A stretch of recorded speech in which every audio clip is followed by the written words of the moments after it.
Marxisme menjadi ideologi yang sangat populer di Rusia. Buku Kapital karya Karl Marx pertama terbit di Rusia pada tahun 1872 sebelum didistribusikan di seluruh Eropa. Karena minat yang ditunjukkan oleh orang Rusia terhadap karyanya, Marx sendiri tercengang. Ia berpikir mungkin orang-orang Rusia selalu mengejar ide-ide terekstrim yang ditawarkan. Marx kemudian memperhatikan orang-orang Rusia dengan serius dan mempelajari kondisi khusus negara Rusia dengan basis industri kecil.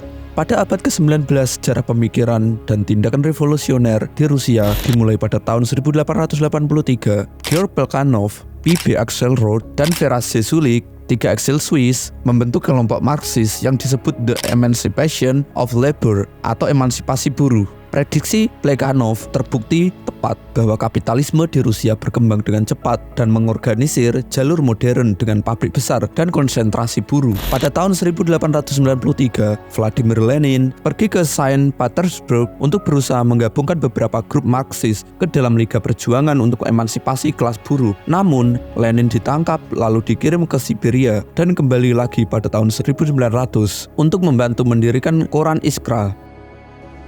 Perpecahan Partai Buruh Demokrat. Pada tahun 1902, Lenin meletakkan prinsip-prinsipnya pada Russian Social Democratic Labour Party atau RSDLP atau Partai Buruh Demokrat dalam karyanya What is to be Done. Lalu pada Kongres tahun 1903, Lenin menggunakan prinsip-prinsip ini untuk memecah RSDLP. Setelah itu RSDLP terbagi menjadi kelompok Bolshevik dan Menshevik. Puncak perpecahan mulai menjelang pada konferensi rahasia di Praha pada tahun 1912, di mana Lenin merekayasa pemilihan komite sentral baru. Selain Bolshevik dan Menshevik, ada juga faksi ketiga yang lebih kecil dari partai faksi ini dipimpin oleh Trotsky. Hal inilah yang kelak membuat Trotsky dibunuh di rezim Stalin. Trotsky mengatakan faksinya tidak seperti Menshevik, bahwa tidak akan ada kerjasama antara burjuis dan kekuatan diperbesar oleh proletar kota. Kemudian ia mengatakan bahwa dirinya tidak seperti Lenin. Ia tidak memiliki keyakinan atas persatuan antara proletar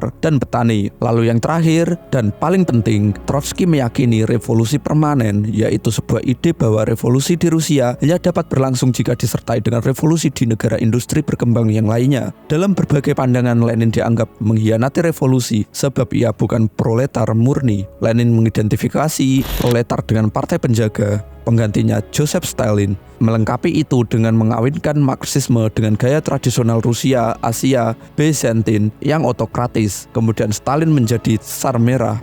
Pemahaman Lenin terhadap kapitalisme. Lenin harus menghadapi kenyataan bahwa Marx tidak pernah melakukan revolusi. Marx hanya sedikit mengurangi metodologi praktis untuk revolusi. Namun Lenin mau tidak mau harus melancarkan revolusi. Pertemuan ide Marx dan Lenin ini yang kelak dikenal Marxisme-Leninisme. Lenin meyakini bahwa situasi yang dihadapi kaum Marxis pada tahun pertama abad ke-20 secara signifikan berbeda dari situasi di mana Marx menggagas idenya. Menurutnya, kapitalisme sudah memasuki tahap baru, yaitu tahap imperialisme yang disebut oleh Lenin sebagai tahap tertinggi dari kapitalisme. Revolusi Oktober bukanlah revolusi rakyat yang bersifat spontan. Partai Bolshevik mengalahkan Menshevik karena lebih terorganisir, lebih berkomitmen, serta mempunyai pandangan yang jelas tentang apa yang dilakukan. Lenin mengatakan tatanan sosial yang ada harus dimusnahkan secara total dan ekonomi terancam serta diktator kaum buruh harus didirikan. Kediktatoran proletariat dianggap sebagai tindakan sementara sebelum ditetapkannya sosialisme sejati dan melenyapnya negara. Partai dikontrol secara terpusat dan menggunakan kekuatan disipliner. Lenin menginginkan sebuah partai besi, karena tanpa itu kediktatoran proletariat tidak mungkin menjadi terwujud. Salah satu dasar partai dapat ditemukan ketika Perang Sipil tahun 1918 hingga 1921.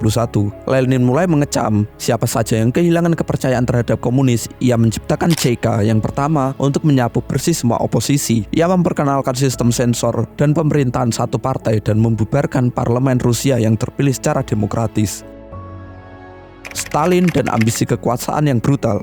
Stalin berlaku lebih brutal dan kejam dalam usahanya untuk meraih kekuasaan yang tak terbatas. Selama masa yang disebutnya sebagai terobosan besar atau revolusi kedua pada tahun 1929 hingga 1933, Yezhovshchina atau teror besar pada tahun 1936 hingga 1939, jutaan orang terbunuh atas perintahnya, termasuk sebagian besar dari mereka yang memimpin Bolshevik bersama dengan Lenin. Atas nama Marxisme-Leninisme, Stalin menjalankan pemusnahan kolektif Stalin menjalankan pemusnahan, kolektivisasi, pertanian, dan penghancuran kelas petani, dan penghancuran kelas petani kulak yang relatif sejahtera. Sikapnya, curiganya secara mendalam beralih menjadi paranoia. Ia membangun rezim yang berdasarkan pada teror dan agen rahasia. Berbagai kegagalan secara rutin dipersalahkan kepada para pengkhianat. Sejarah ditulis ulang dan sistem pendidikan dilumpuhkan. Gambaran tentang kehidupan Soviet di bawah pemerintahan Stalin ini bisa dibandingkan dengan kehidupan zaman di bawah pemerintahan Hitler. Kedua sama-sama totaliter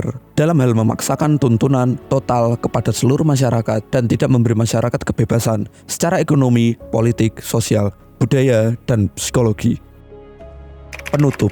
Kondisi dan konstitusi di negara komunis Rusia telah diletakkan batu pondasinya oleh Lenin dan Stalin. Setelah itu tampaknya Rusia tidak mampu melakukan perubahan atau pembangunan. Revolusi yang diharapkan di negara ekonomi kapitalis barat tidak pernah terjadi. Revolusi malah terjadi di beberapa negara dunia ketiga yang sedang berkembang seperti China, Kuba, Vietnam, dan yang lainnya. Barangkali salah satu kekalahan terbesar Rusia adalah kebijakan tentang sosialisme di suatu negara. Marxisme dibekukan dalam nasionalisme. Nasionalisme bertentangan dengan keyakinan Marx, yaitu tidak boleh ada kendaraan lain untuk revolusi selain proletar internasional. Dan demikian video kali ini. Jangan lupa tulis pendapat di kolom komentar. Jangan lupa untuk like dan subscribe. Terima kasih sudah menonton sampai habis dan sampai jumpa.